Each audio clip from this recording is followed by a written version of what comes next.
Easy peasy, less than 2 minutes here. Now you guys know I never recommend doing a single day trim and chasing that perfect trim, so I will likely do some adjustments as I go on. And I do want to say, as I start here, there's inevitably going to be comments that say 2-minute beard trim, this is a 4 or 5 minute video on the time. I just wanted to start off with the trim to show you guys you can do it in less than 2 minutes, and then go in and kind of give you guys a couple of quick details. But first, my name is Dan C. Bearded. Thank you guys. As always with the trim video, I apologize for the acoustics and the video quality in the bathroom, but this is where I feel comfortable trimming, and that's a good piece of advice.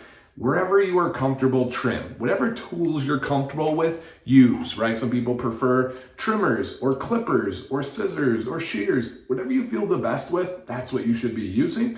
And for me, this is just a little touch-up trim. I probably took off 3/4 of an inch there, maybe close to 1 inch. Essentially, I am judging a beard competition this weekend, so I just wanted to kind of get a nice uniform shape, give kind of a crispy appearance to it. And tomorrow, which is Friday, when I'm filming this, I'll go back in, readjust after I style. I'm not going to chase perfection today. And then Saturday, it should be fully settled for the competition, looking good, feeling great, and I've got that nice little crispy end. And this is just kind of a good maintenance trim for anybody out there with a medium to long beard.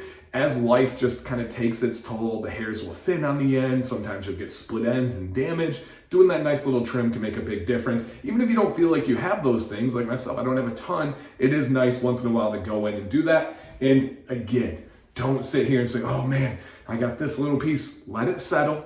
Do your routine the next day. You can always come back and take off more. Just remember, it takes a whole heck of a lot longer to put it back on. And just a little recap from today, nothing is sponsored. They don't know I'm making the video with their tools or anything, but I use the Babyliss, and this is the FX line, their trimmer, and this is with the Chameleon FX blade on here, that little T blade. And then I usually use the Chicago Comb number 8, and I didn't even really need them today, but oftentimes I'll just use some shears. I use some from BABC. This one is from Luxurious Bastard, and that's about it. So let me know what you guys have questions on. Is there anything you observed about why did I go in at a certain angle, or about how I hold it, or any of those little things from watching the video? It is always appreciated. And if you're wondering about my eye, which I'm just noticing on the video, I busted a blood vessel last week and it's just there. Hopefully it'll go away in the next couple of days. It doesn't hurt, doesn't affect my vision or anything, but just to address that elephant in the room, I had completely forgot until I just looked at the screen here. So please guys, down in the comments, let me know your thoughts, your questions, and your own experiences. So thank you guys for watching. My name is Dan C. Bearded. Please stay bearded and stay positive.